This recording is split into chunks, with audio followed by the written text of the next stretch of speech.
네, 안녕하십니까.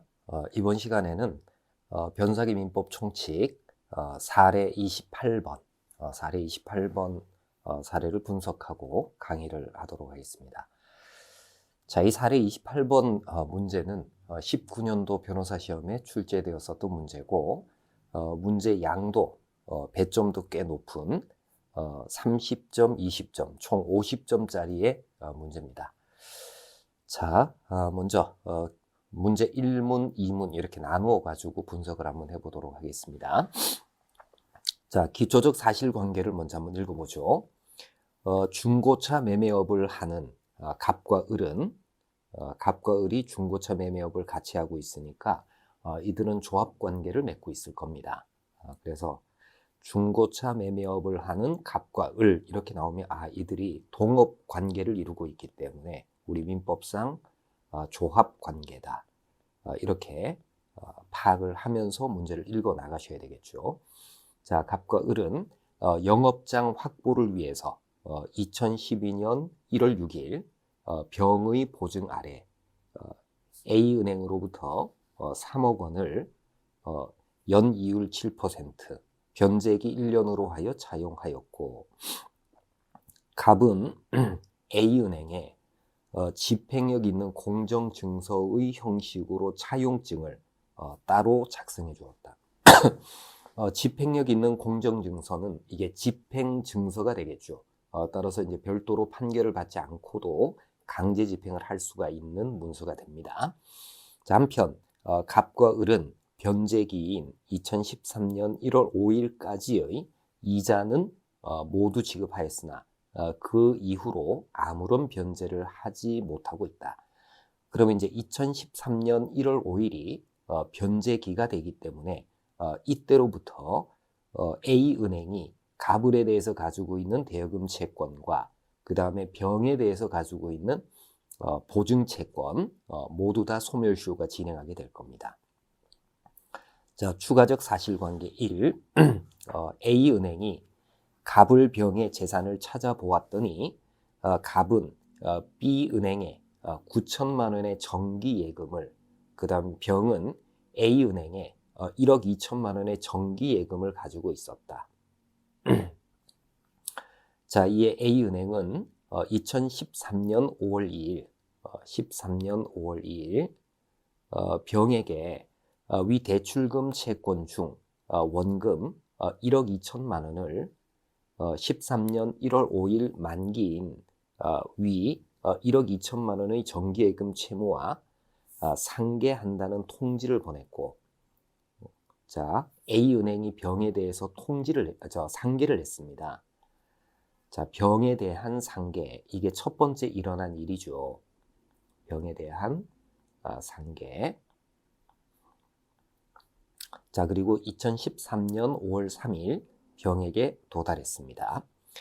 자, 그리고 A은행은 갑을 상대로 위 공정증서에 기한 강제 집행에 착수해서 2013년 1월 6일 갑의 B은행에 대한 정기예금 채권에 압류 및 전부 명령이 있었고, 자, 이는 다음날 갑과 B은행에 송달된 후 확정이 되었다. 자, 그런데 갑의 B은행에 대한 정기예금 채권에는 2014년 12월 3일, 그러니까 전부 명령이 송달되기 전인 2014년 12월 3일 갑에 대한 다른 채권자인 C가 갑에 대한 1억 원의 대여금 채권을 청구 채권으로 신청한 채권 가압류가 있었고, 자, 이는 다음날 갑과 B은행에 송달된 사실이 있었다. 여기서는 A은행이 갑에 대해서 갑에 대한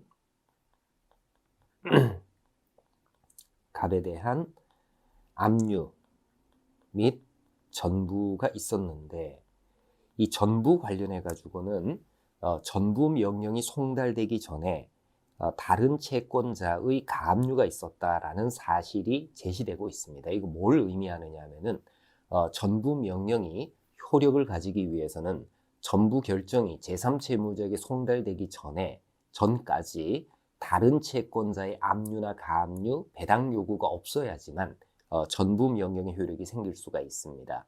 그러나 그 이전에 채권 가압류가 있었기 때문에 전부 명령의 효력은 발생하지는 않을 거예요.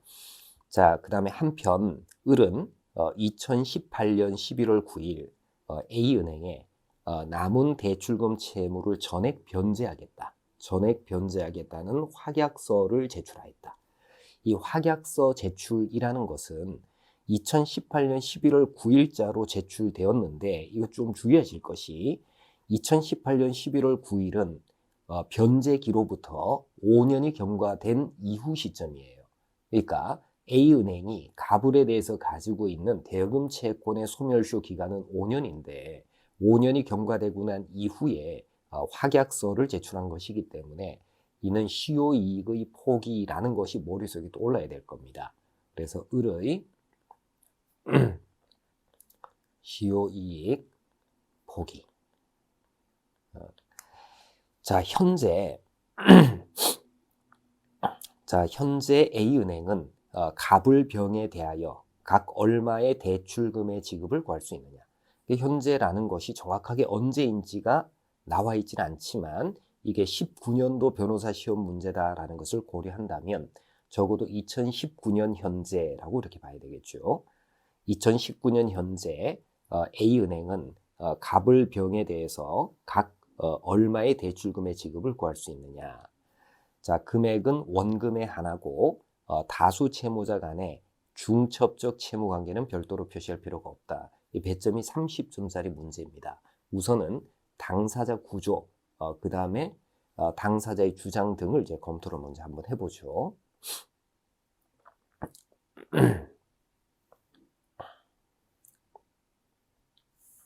자, 당사자 구조를 먼저 파악을 한번 해보면 사례 29번의 문제 1번입니다. 민법 총칙 사례 29번의 문제 1번. 자, 먼저 당사자 구조. 지금 당사자의 주장 내용들은 나와 있는 것이 없고요. 그 다음에 일어난 사건들만 이제 쭉 검토를 한번 해보시면 되겠죠. 당사자 구조는 A은행하고 그 다음에 갑, 그 다음 을, 그 다음에 이제 병 이렇게 있겠죠. 당사자 구조는 A은행, 그 다음에 갑을 A은행, 갑을 병. 자, 먼저 당사자 지위를 먼저 파악을 해보면 A은행은 채권자로서의 지위를 가지고 있죠. 대여금 채권자이면서 동시에 보증 채권자이기도 하죠. 자, 그다음 이제 갑과 을은 그 동업 관계를 맺고 있는 이 채무자들인데 주채무자이고요. 주채무자이고 그 다음에 병은 보증인입니다. 여기서 이제 이 채무 관계가 어떠냐라는 것을 먼저 살펴야지 구체적인 채무 액수를 우리가 파악을 해볼 수가 있는데 우리가 이제 생각을 하면서 가봐야 되겠죠. 갑과 을은 중고차 매매업을 하고 있는 상인들입니다. 상인이 영업장 확보를 위해 가지고 돈을 대여받았고 갑과 을이 공동사업자이기 때문에 이들은 조합관계를 맺고 있습니다. 조합원들이 상행위로 인해서 부담하는 채무는 이게 연대채무의 속성을 가지게 되겠죠. 그래서 갑과 을은 연대채무자다라는 것을 먼저 파악을 하셔야 됩니다. 연대채무자. 자, 그 다음에 상행위로 인한 채무를 보증하게 되면 그게 연대보증이 되겠죠. 단순 보증이 아니라 연대보증이 될 겁니다.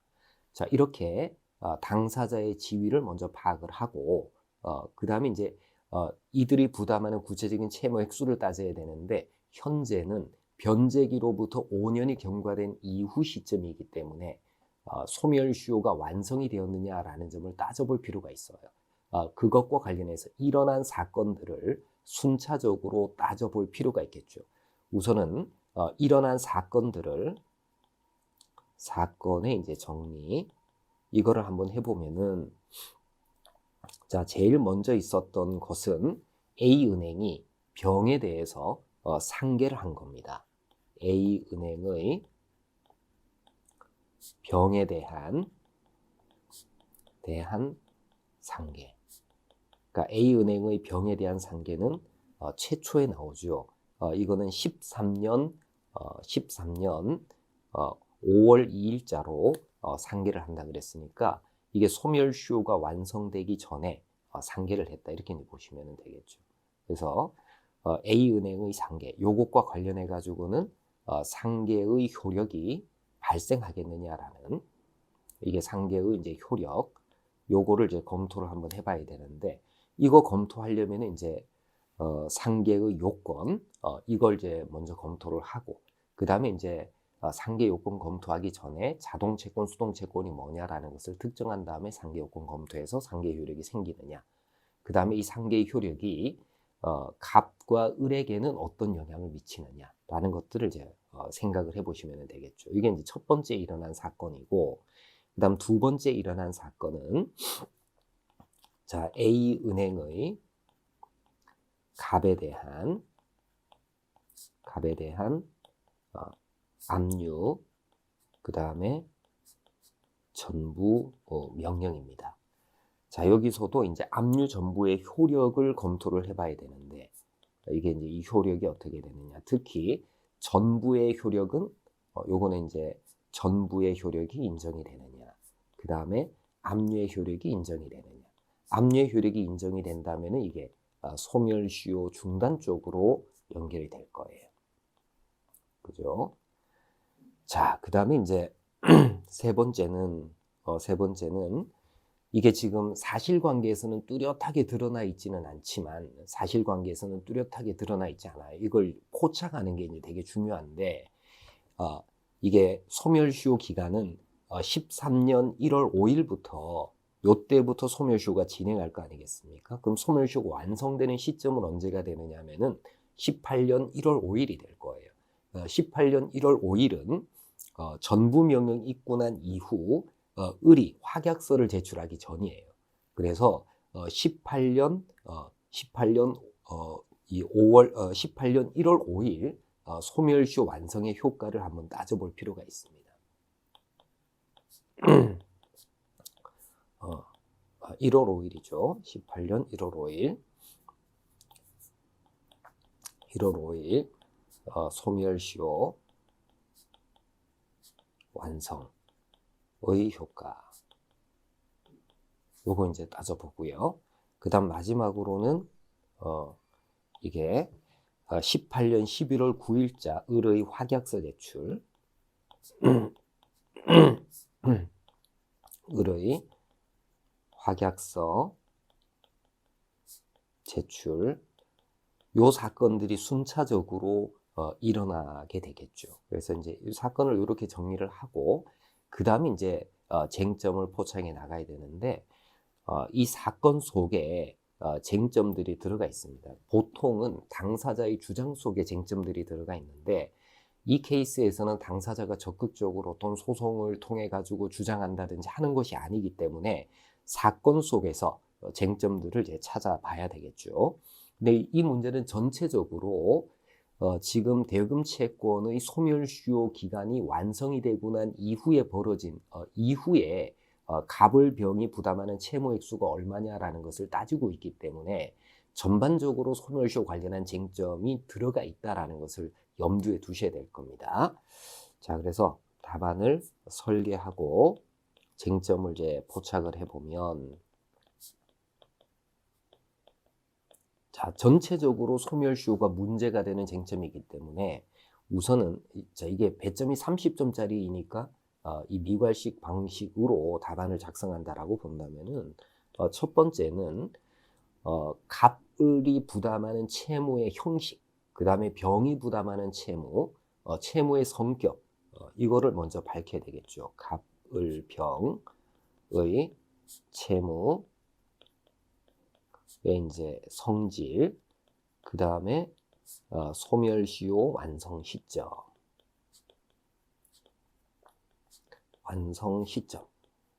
요거를 이제 파악을 한번 해보고요. 요거를 이제 제일 먼저 언급을 하고, 그 다음에 일어난 사건별로 각각의 쟁점을 이제 찾아가 보면은 되겠죠. 여기에서 우리가 도달해야 될 결론은 갑을의 채무는 연대 채무가 될 것이고, 그 다음에 병의 보증 채무, 연대 보증 채무, 요게 이제 발생한다. 요거 이제 파악을 하고, 그 다음에 이제 소멸시효 완성 시점, 시효 기간은 5년이기 때문에 시효 기간 5년, 그래서 소멸시효가 완성되는 시점은 18년 1월 5일이다. 이걸 이제 밝히고요. 자, 그 다음에 이제 두 번째는 병에 대한 A은행의 상계의 효과를, 자, A은행의 병에 대한 상계, 요거 관련한 얘기를 써야 되는데, 여러분 이제 상계 문제가 나오게 되면은 제일 먼저 해야 될 것이 자동채권과 수동채권을 특정해야 될 겁니다. 그래서 자동채권은 A은행이 상계를 하는 것이기 때문에 A은행이 병에 대해서 가지고 있는 채권은 보증채권이 될 겁니다.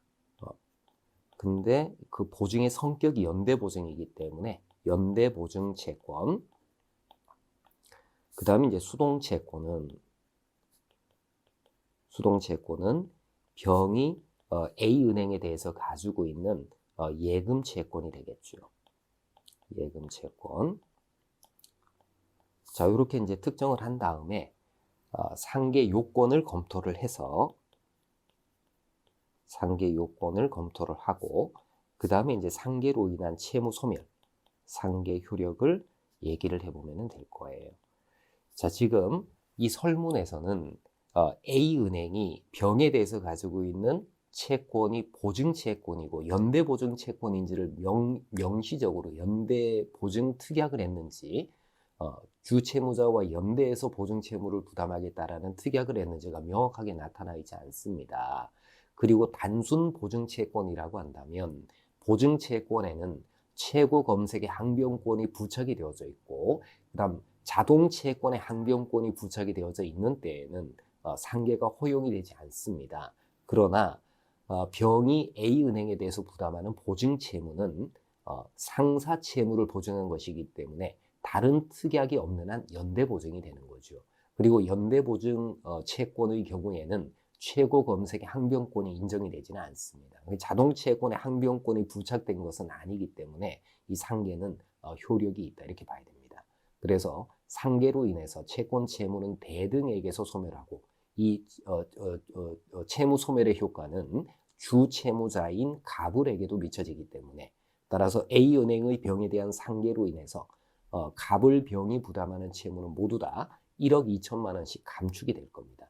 그래서 이제 잔존하는 채무는 1억 8천만 원 채무가 되겠죠. 자, 그 다음 이제 두 번째 일어난 사건은 A은행의 갑에 대한 압류 전부. 자, 이쪽에서는 우리가 서술해야 될 내용이 뭐가 되겠습니까? 이게 우선은 첫 번째 전부 명령의 효력을 요거는 가볍게 얘기를 해줘도 돼요. 전부 명령의 효력. 이거는 사실은 민사집행법 229조 5항을 알고 있느냐 모르고 있느냐, 이 문제예요. 그러니까 전부 명령의 효력이 생기면 전부로 인해 가지고 집행채권이 소멸하게 될 겁니다. 근데 전부 명령의 효력이 생기기 위해 가지고는 전부 결정이 제3채무자에게 송달되기 전까지 다른 채권자의 압류, 가압류, 배당 요구가 없었어야 됩니다. 이 점을 밝히고 있는 게 민사집행법 229조 5항이에요. 민사집행법 229조 5항에 따르면 다른 채권자의 가압류가 있는 한 전부 명령이 설사 확정이 된다고 하더라도 전부 명예의 효력이 생기지 않습니다. 즉 집행채권이 소멸하는 것은 아니다. 그래서 여긴 전부 명예의 효력은 이거는 무효다 이렇게 봐야 돼요. 자, 그 다음에 압류의 효력. 요거 얘기를 해야 되겠죠. 자, 전부 명령이 무효라고 하더라도 채권 압류의 효력이 부정되는 것은 아니에요. 그래서 압류하고 추심과 전부 명령은 별개의 제도이기 때문에 추심 전부 명령이 무효가 되었다고 해서 압류까지 무효가 되는 것은 아닙니다. 압류 결정서가 제3채무에 송달됨으로 인해서 압류 효력은 생기고 압류로 인해 가지고 시효 중단의 효과가 생기는데 이 중단의 효과 이것이 누구에게 그 효과를 가지느냐 인적 범위를 얘기를 해야 될 겁니다. 그러면 이제 주채무가 압류로 인해서 시효가 중단이 되었을 때에는 병에게는 효력이 미쳐지겠지만 다른 연대 채무자에게는 을에게는 미쳐지지 않을 거예요. 그래서 을의 연대 채무는 비록 갑이 부담하는 갑에 대한 압류가 있었다고 하더라도 갑이 부담하는 연대 채무의 소멸시효가 중단이 된다고 하더라도 을이 부담하는 연대 채무의 소멸시효는 중단이 되지는 않겠죠. 그래서 이제 요 얘기를 해주고요. 자, 그렇다면은 갑이 부담하는 채무하고 병의 연대보증 채무는 시효가 중단된 상태에 놓여져 있을 것이지만 을이 부담하는 채무의 소멸시효는 계속적으로 진행하게 될 겁니다. 그러면 네 번째, 을의 소멸시효 완성의 효과, 요거를 얘기를 해야 되겠죠. 자, 을의 채무의 소멸시효 완성됨에 따라서 을의 채무는 소멸하게 될 것이고, 그죠? 정확하게는 사실은 을의 소멸시효 완성됨에 따라서 을은 소멸시효 원용권을 취득한다 이렇게 하는 것이 맞을 거예요.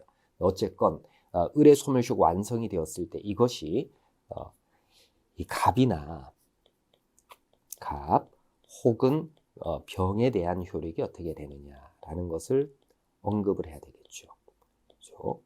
그래서 이제 우리민법 421조에 따르면은 어느 연대 채무자의 채무의 소멸시효가 완성이 되었을 때 다른 연대 채무자는 소멸시효 완성된 연대 채무자의 부담 부분 범위에서 채무를 면하도록 하고 있습니다.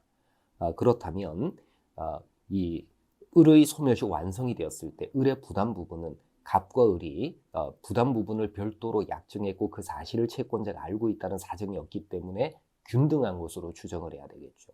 잔존하는 1억 8천만 원 채무 중에서 9천만 원의 이 채무 소멸시효 완성에 따르는 채무 소멸의 효과가 갑에게 미쳐지게 될 겁니다.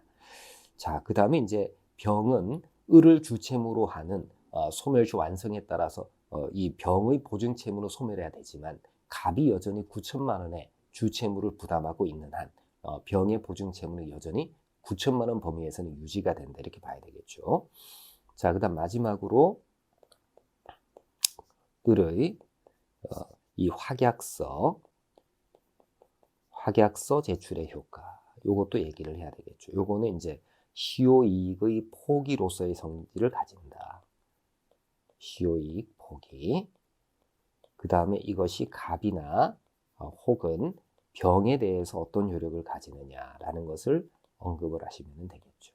그래서 쟁점을 파악을 해보면 크게 사건이 일어난 순서대로 쟁점을 잡으면은 상계의 효력 첫 번째, 그 다음에 갑에 대한 압류 전부의 효력 두 번째, 그 다음에 을의 소멸시효 완성의 효과, 그 다음에 을의 확약서 제출의 효력 이런 식으로 이제 쟁점을 파악을 해 나갈 수가 있을 겁니다. 자, 이렇게 해서 이제 결론을 내면 을이한 시효이익 포기 효과는 갑이나 갑에게는 영향이 없고 병에게는 갑이나 병에게는 이제 영향이 없다 이렇게 봐야 되겠죠. 그렇게 되면은 갑이 부담하는 채무는 9천만 원 범위에서 그죠. 그 다음에 이제 병이 부담하는 채무 역시 이제 9천만 원 범위에서 반면에 이제 을은 시효이익을 포기함에 따라서 1억 8천만 원의 채무를 여전히 부담한다 이렇게 이제 가게 될 겁니다. 자, 우리 시범 답안을 한번 보도록 하죠. 자, 쟁점인데 우선은 첫 번째 우리가 파악해야 될 쟁점은 갑을병의 A은행에 대한 채무의 법적인 성질, 그 다음에 각 채무의 소멸시효 기간 완성 시점, 그 다음에 이제 보증채권을 자동채권으로 하는 상계의 효력, 자, 그 다음에 이제 제3자에 의해서 이미 가압류된 채권에 관한 압류 및 전부 명령의 효력, 그 다음에 이제 압류로 인한 시효 중단의 효과가 미치는 인적 범위, 그 다음에 연대 채무자 1인의 연대 채무가 소멸시효가 완성이 된 경우의 효과, 그 다음에 연대 채무자 1인의 시효의 포기가 다른 연대 채무자나 보증인에게 효력이 있는지, 이런 점들이 이제 이 사례를 풀 때 필요한 법리적인 쟁점들이 되겠죠. 자, 하나하나 이제 출발을 해보면, 자, 출발을 소멸시효 완성 시점을 찾는 것으로부터 출발을 해야 될 겁니다. 그래서 갑을병이 A은행에 대해서 부담하는 채무의 성격, 그 다음에 소멸시효 완성 시점이 언제냐, 이걸 제일 먼저 밝힙니다. 갑과 을은 상행위인 중고차 영업장 확보를 위해서 A은행으로부터 3억 원을 차용한 것이기 때문에 갑과 을은 대출금 채무에 대해서 연대 채무를 부담한다. 이게 이제 근거조문을 좀 밝혀야 됩니다. 상법 57조 제1항. 그 다음에 이제 병은 상사 채무인 대출금 채무를 보증했기 때문에 연대 보증 채무를 부담하게 되겠죠. 이게 상법 57조 제2항입니다. 자, 그 다음 이들의 각 채무는 변제기인 13년 1월 5일부터 소멸시효가 진행하고요. 5년이 경과하게 되는 18년 1월 5일 소멸시효가 완성하게 되겠죠. 이것도 상법 64조를 근거조문으로 적시를 하시면 됩니다. 자, 그 다음 이제 사건이 일어난 순서대로 각각의 쟁점을 뽑아봐야 되겠죠. 자, 13년 5월 3일자 A의 병에 대한 상계의 효력인데, 자, 여기서는 이제 자동채권이 보증채권이고 수동채권이 예금채권이죠. 이걸 염두에 두시고, 자, 쟁점은 자동채권의 항변권이 부착이 되어서 있느냐 아니냐, 이게 쟁점이죠. 그래서 병은 연대 보증인으로서 최고 검색의 항변권이 인정이 되지 않고, 비록 사후적으로 주 채무가 시효로 소멸하더라도 소멸시효의 소급표는 이미 실현된 사실을 번복할 수 없기 때문에 A은행의 병에 대한 상계는 유효하다, 이렇게 봐야 되겠죠. 따라서 A은행의 상계로 인해서 갑을병의 각 채무는 1억 8천만 원으로 감축이 되겠죠. 상계로 인해서 채권 채무는 대등에게서 소멸하니까. 자, 그 다음에 두 번째 일어난 사건이 갑에 대한 압류 및 전부의 효력입니다. 그래서 A은행의 15년 1월 6일자 압류 및 전부 명령 효력. 자, A은행이 한 갑의 B은행에 대한 정기예금 채권에 관한 압류는 효력이 있다. 압류는 효력이 있으나 전부 명령은 그 결정이 송달되기 전에 시의 가압류가 있었기 때문에 효력이 없다. 이게 이제 민사집행법 229조 5항, 요거 이제 언급을 하고요. 자, 그 다음에 A은행의 갑에 대한 대출금 채권은 여전히 1억 8천만 원이고, 그 다음에 그 채권은 압류의 효력이 유지되고 있는 현재까지 여전히 소멸시효가 중단된 상태이죠. 자, 그 다음 지금 A은행의 갑에 대한 압류로 인해서 을병 채무의 소멸시효가 중단되는지, 이거를 이제 연결해서 그냥 쭉 언급을 해도 되죠. 시범 답안에서는 이제 별도 목차를 달았는데 별도 목차를 달지 않고 바로 이제 이렇게 연결해서 여기에 붙여가지고 이렇게 써도 상관은 없을 거예요. 자, 갑에 대한 압류로 인한 시효 중단의 효과는 다른 연대 채무자 을에게는 미치지 않는다. 근거 조문을 적시를 해야 되겠죠. 우리 법 연대 채무에서는 우리 민법이 예정하고 있는 절대적 효력 사유, 절대적 효력 사유를 제외하면 모두 다 상대적 효력을 가지기 때문에 효력의 상대성 원칙에 관한 근거 주문이 423조입니다. 그래서 이걸 제시를 하고 따라서 연대 채무자 을의 채무의 소멸시효는 중단되지 않는다. 그러나 연대 보증인 병에게는 그 효력이 미치기 때문에 병의 연대 보증 채무는 압류의 효력이 유지되는 동안에는 시효가 중단된 상태이다. 440조도 언급을 하실 필요가 있겠죠. 자, 그 다음에 이제 18년 1월 5일 을의 연대채무 소멸시 완성으로 인한 갑병채무의 소멸 여부입니다. 자, 을의 연대채무의 소멸시가 완성한 때에는 을의 부담 부분 범위에서 다른 연대채무자 갑의 연대채무도 소멸한다. 이게 421조죠. 421조를 그대로 적용을 하게 되면은 갑의 연대채무는 9천만 원으로 감축이 된다. 이렇게 볼 수가 있습니다. 근데 이제 저는 이전 그 판에서는요, 이 421조를 좀 다르게 해석을 했어요. 그러니까 조문상으로는 어느 연대 채무자의 채무의 소멸시효가 완성이 되면은 다른 연대 채무자는 그 부담 부분 범위에서 채무를 면한다. 이렇게 규정을 하고 있습니다. 근데 그 규정의 근본 취지는 뭐냐면은 구상의 순환을 방지하기 위해서. 여러분, 구상의 순환을 방지한다는 말이 무슨 말이냐면은 자, 연대 채무에서 부담 부분형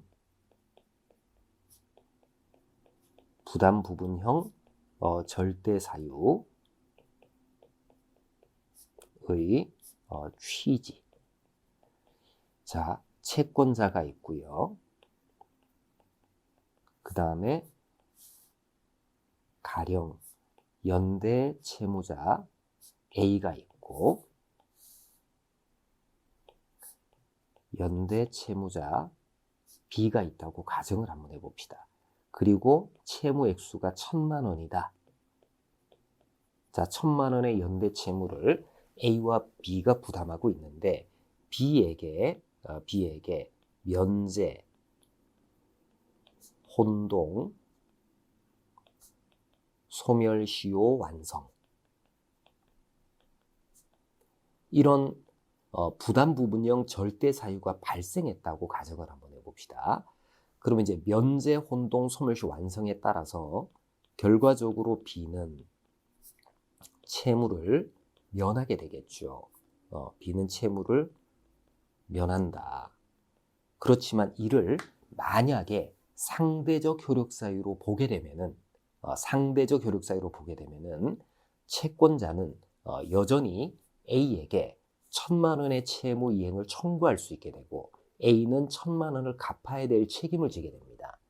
따라서 이걸 상대적 효력 사유에 그치는 거다라고 보게 되면은 A는 채권자에게 얼마를 지급할 수밖에 없어요. 1,000만 원을 지급할 수밖에는 없을 겁니다. 그죠? 그런 이후에 A는 당연히 B에게 구상을 할 거 아니겠습니까? B에게 그의 부담 부분에 해당하는 금원을 달라 이렇게 구상을 하게 돼요. 그러면 B는 A에게 500만 원을 급부할 수밖에 없습니다. 이렇게 급부를 할 수밖에 없는 거 아니겠습니까? 구상 의무를 이행할 수밖에 없을 거예요. 그러면 B는 자기 채무를 면하는 상태가 되었음에도 불구하고 일정한 재산을 출연할 수밖에 없는 상황에 놓여지게 됩니다. 그리고 그 반대 급부로 채권자는 B의 면제, 혼동, 소멸시 완성에도 불구하고 어떤 이득을 보유하게 되겠죠. 그 결과 B는 채권자에게 부당한 이득으로 B가 출연한 금액만큼을 달라고 요구할 수 있게 되니까 그 결과적으로 이렇게 채권자는 B에게 다시 부당이득으로 반환해야 될 책임을 지게 될 겁니다. 보세요. 이게 구상의 순환이라는 거예요. 이렇게 상대적 효력을 주게 되면은 구상의 순환이라는 불필요한 반복의 문제가 생길 수가 있다는 겁니다. 그래서 이 구상의 순환을 방지하기 위해서 자, 여기에 상대적 효력만을 부여하게 되면은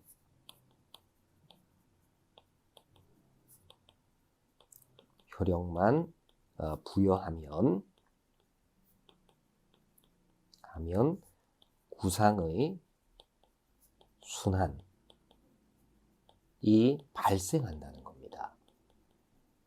이 구상의 순환은 매우 복잡하게 사건을 만들겠죠. 그래서 이 구상의 순환을 방지하기 위해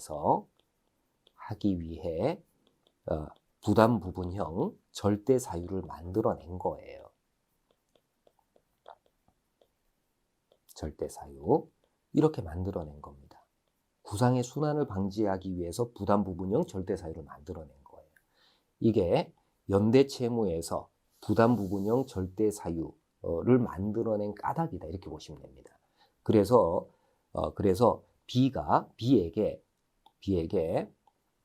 면제, 혼동, 소멸시 완성이라는 사태가 발생하게 되면은 A 또한 역시 채권자에 대해서 B의 부담 부분 범위에서는 채무를 면하도록 한 거예요.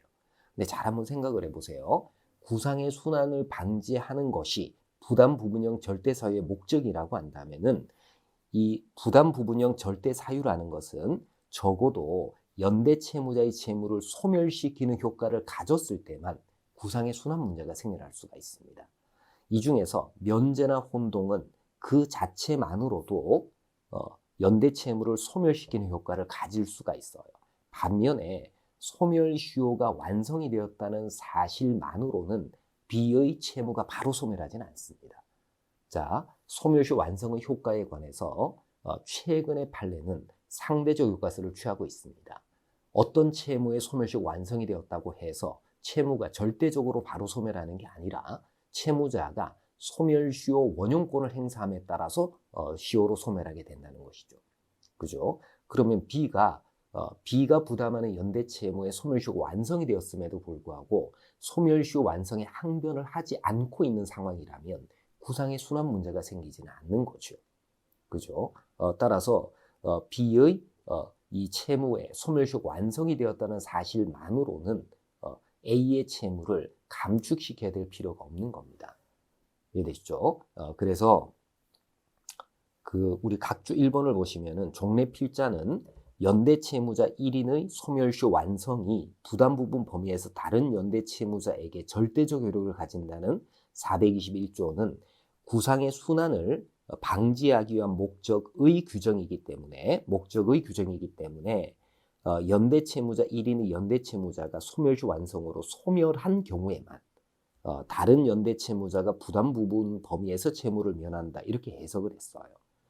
이러한 해석이 421조의 취지에 맞는 해석이 될 겁니다. 근데 사안에서는 연대 채무자 을이 시효 이익을 포기함에 따라 을의 연대 채무가 소멸시 완성으로 소멸한 것이 아니기 때문에 다른 연대 채무자 갑의 채무가 감축되지 않는다는 취지로 답안을 작성을 했어요.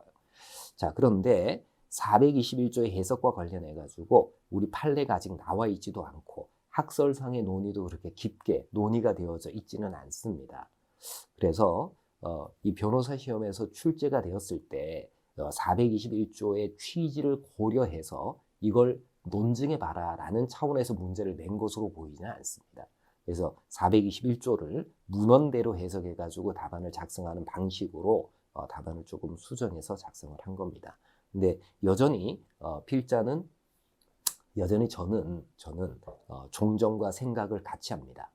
그래서 저보고 답안을 작성하라 그러면 설사 이게 변호사 시험이라고 하더라도 저는 제 생각대로 씁니다. 근데 여러분들은 그렇게 쓰지 마시기 바랍니다. 그렇게 쓰면 좀 위험하겠죠? 그래서 출제자가 의도한 대로 쓰는 것이 합격에는 보다도 유리할 겁니다. 자, 그래서 421조를 적용해서 갑의 연대 채무가 9천만 원으로 감축된다 이렇게 정리를 하고 그 다음에 이제 연대 보증인 병은 을의 연대 채무를 주채무로 하는 보증 채무는 면하게 되겠죠. 왜냐하면 주채무자의 항변 포기는 보증인에게는 효력이 없기 때문에 그렇습니다. 자, 그 다음에 주채무 소멸시 완성의 항변을 이제 보증인이 할 수가 있기 때문에 자, 그러나 병은 갑의 연대 보증인이기도 하기 때문에 갑의 잔존하는 연대 채무 9천만 원에 대한 연대 보증 채무는 여전히 부담하게 된다. 따라서 병의 연대 보증 채무는 이제 9천만 원이 되겠죠. 그다음 마지막으로 을의 18년 11월 9일자 확약서 제출과 갑을 병의 채무가 어떻게 되느냐. 자, 을은 소멸시 완성된 후에 변제 확약서를 제출했는데 이게 시효 이익을 포기한 것이다. 이거를 먼저 밝히고 따라서 을은 1억 8천만 원의 연대 채무를 부담하게 되겠죠. 한편 연대 채무자 을의 시효 이익의 포기는 다른 연대 채무자에게는 당연히 효력이 없어야 되고요. 그다음 주 채무자 항변 포기는 보증인에게는 효력이 없기 때문에 연대 보증인 병에게도 시효의 포기는 아무런 효력을 가질 수가 없습니다. 이렇게 해서 이제 결론을 내면 A은행은 갑에게는 이제 9천만 원, 그 다음에 을에게는 1억 8천만 원, 병에게는 9천만 원의 지급을 구할 수 있다라는 식으로 이제 답안을 작성을 하시는 것이 맞을 겁니다. 만약에 제가 생각한 대로 제 소신대로 답을 작성을 하게 되면은 을의 소멸시 완성의 효과 이게 다른 연대 채무자 병에게 미치지 않기 때문에 따라서 이제 갑의 채무는 여전히 시효가 중단된 상태이겠죠. 그래서 갑 또한 역시 1억 8천만 원의 채무를 부담하게 되고 병 또한 역시 1억 8천만 원의 채무를 부담하게 된다. 이런 식으로 답을 작성을 해야 될 겁니다. 제 소신대로라면 그렇게 가고요. 근데 아마 우리 변호사 시험에서 요구하는 답안은 421조를 그냥 적용한 그 결론을 요구한 것으로 보입니다. 그래서 문제 1번은 이제 이렇게 풀어가시면 되는 문제고요. 자, 그다음 문제 2번 갑시다. 자, 추가적 사실관계 2를 보시죠. 자, A은행은 18년 11월 1일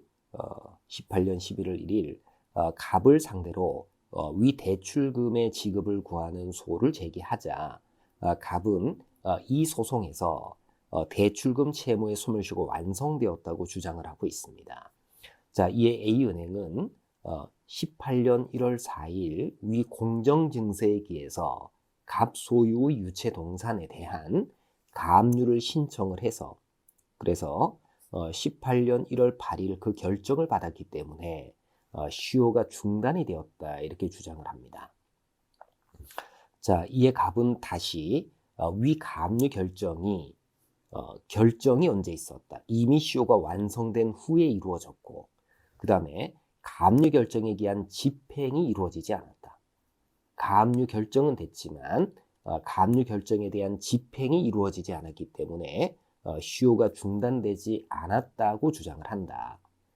자, 사실 A은행은 위 가압류 결정을 받은 후에 갑에게 가치 있는 유체 동산이 없다는 판단 하에 집행 절차를 밟지 않았다. 자, 문제입니다. 갑의 위 1번, 2번 주장은 이유가 있는가? 그래서 여기서는 A은행의 갑에 대한 청구에 관한 결론을 내라라는 것이 아니라 갑이 한 1번 주장과 2번 주장의 당부를 판단해 봐라 라는 문제입니다. 자, 그럼 보세요.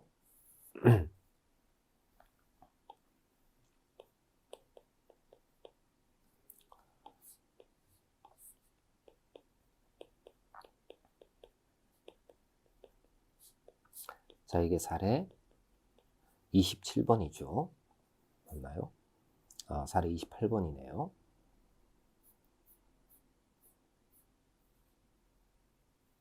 이게 28번인데 잘못했네. 사례 28번 문제 2번입니다. 자, 먼저 당사자 구조. 자, A은행하고 갑 사이의 다툼이죠. 그죠? 갑 사이의 다툼이고, 자, 갑은 이게 18년도 11월 달에 18년 11월 1일자 청구죠. 11월 1일자 이 청구에 대해서 갑은 소멸시효 완성에 항변을 합니다. 소시 완성의 항변 이걸 하고 있고요. 반면에 압류로 인해 가지고 시효가 중단이 되었다라고 A가 주장을 합니다. 그 이전에 시효 중단 주장을 하고 있고 여기에 대해서 이제 제재 재항변이죠. 중단의 효과가 생기지 않는다. 이렇게 이제 갑이 다투고 있습니다. 그러면서 1번 자, 가압류 결정이 완성 후에 이루어졌다. 완성 후 가압류 결정이 있었기 때문에 따라서 시효 중단의 효과는 생길 수가 없다. 그 다음 두 번째는 가압류 집행행위가 없기 때문에 시효 중단의 효과가 생길 수가 없다. 집행행위 이게 없었기 때문에 이 두 가지 이유들로 인해 가지고 시효 중단의 효과가 생기지 않는다. 그리고 이제 문제는 갑이 한 1번, 2번 주장의 당부 판단 이게 이제 문제니까 그럼 이제 1번에서의 논점과 2번에서의 논점을 언급을 해보면 언급을 해서 답안을 구성을 하시면 되겠죠. 자, 그래서 설계 및 쟁점을 한번 해보면 자, 이게 이제 배점이 20점이니까 미괄식으로 가도 좋고 그다음에 이제 답이 좀 선명하게 오시면은 두괄식으로 가도 좋은데 기본적인 설계 구조는 이런 식으로 가면 될 거예요. 1번 주장의 당부. 자, 여기서는 우리가 언급해야 될 부분이 뭐겠습니까? 가압류로 인한 시효 중단의 효과가 생기는 시점이 언제냐? 라는 것이 이제 꼭 우리가 검토해야 될 파트가 되겠죠. 그래서 우선은 자, A은행의 이 대여금 채권 소시 완성 시점 이 시점을 얘기를 하고 그 다음에 이제 가압류에 의한 시효 중단 시점이 언제가 되느냐라는 거예요. 시점. 자, 요거는 우리 판례를 소개를 해가지고 답안을 작성을 하시면 될 겁니다. 우리 판례는 가압류로 인한 시효 중단의 효과는 가압류 결정이 내려졌을 때가 아니라 가압류 결정이 내려졌다면은 가압류를 신청한 때에 소급해서 시효 중단의 효과가 미쳐진다라고 이제 밝히고 있기 때문에 그 판례를 소개를 하면은 1번 주장은 부당하다 이렇게 가야 될 겁니다. 그다음 두 번째 2번 주장의 당부인데 자, 2번 주장에서는 핵심이 뭐냐면은 1번 주장에서는 시효 중단의 시점 이게 이제 쟁점이라면은 2번 주장에서는 시효 중단의 시점이 문제가 되는 게 아니라 가압류로 인한 시효 중단의 효과가 생기려면은 가압류에 따른 집행행위가 있어야 되느냐 이게 핵심이에요. 그래서 가압류로 인한